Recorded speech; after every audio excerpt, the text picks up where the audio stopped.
Imagine planting a vegetable garden one time, and then it just keeps showing up every year for free. No seed packets, no replanting, no starting over every spring.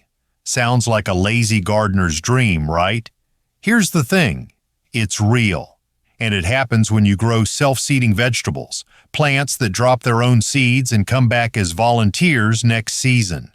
By the end of this video, you'll know 7 crops that can basically automate your garden. Most gardens are built on a yearly reset. You buy seeds, start trays, transplant, and then you do it all over again next spring.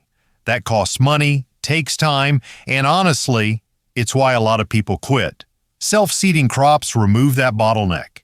You're not replacing your whole garden. You're building a garden that helps rebuild itself. Okay, how does this actually work? At the end of a plant's life, it makes seeds. If those seeds fall onto soil, survive winter, and get moisture in spring, boom, new seedlings. It's the plant version of leaving a little legacy behind. Here's the golden rule. Don't harvest everything. If you pick every leaf and pull every plant, there are no seeds left for next year. So instead, you sacrifice about 10% of the crop. Let a few plants bolt, flower, and drop seeds. That tiny sacrifice turns into next year's abundance. Number 1 is the easiest starter. Lettuce and leafy greens. Lettuce bolts fast when it gets hot. Most people hate that. But for self-seeding, that's perfect. Let one lettuce plant grow tall and flower. It makes tons of fluffy dandelion-like seeds that float and spread. Next season, surprise salad. Number 2, arugula, also called rocket.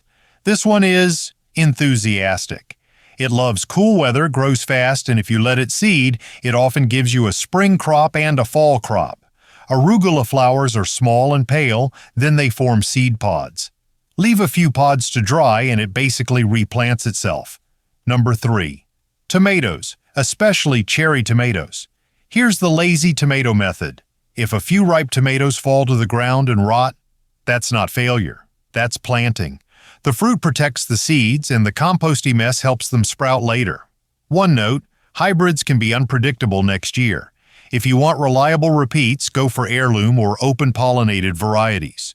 Number 4, cilantro, also known as coriander.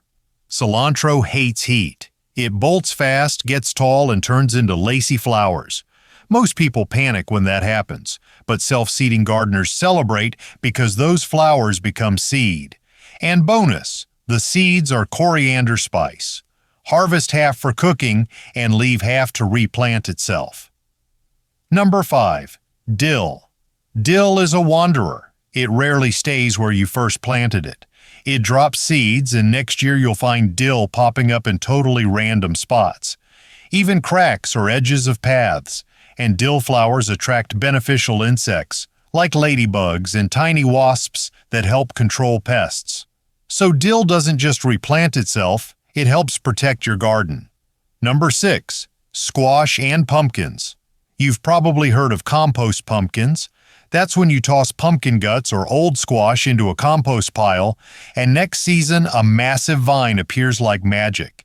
But here's the warning, squash plants cross-pollinate easily. So if you grow different squash close together, next year you might get a mystery squash. It can look weird, but it's usually still edible. Number 7 is technically a flower, but it belongs here. Calendula, also called pot marigold.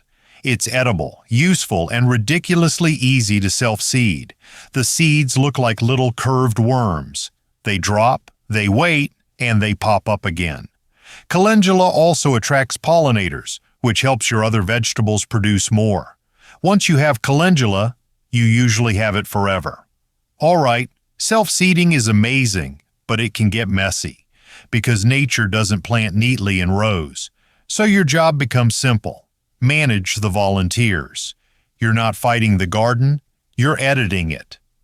Tip number 1, identification is everything. A lot of self-seeded plants get accidentally destroyed because they look like random weeds when they're tiny. So take a minute to learn what your favorite seedlings look like.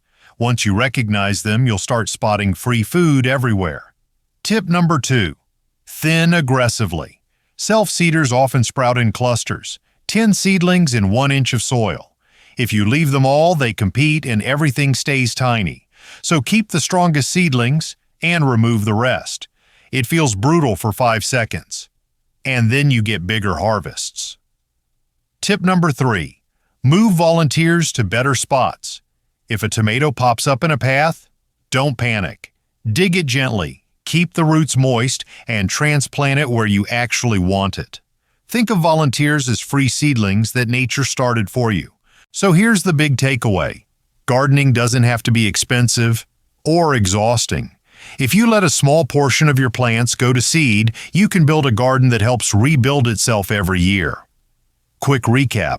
Lettuce, arugula, cherry tomatoes, cilantro, dill, squash or pumpkins, and calendula.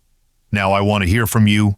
Which of these have you accidentally grown as a volunteer before? Tell me in the comments. And if you want even more plant-at-once ideas, your next stop is a video on perennial vegetables, because that takes this concept even further.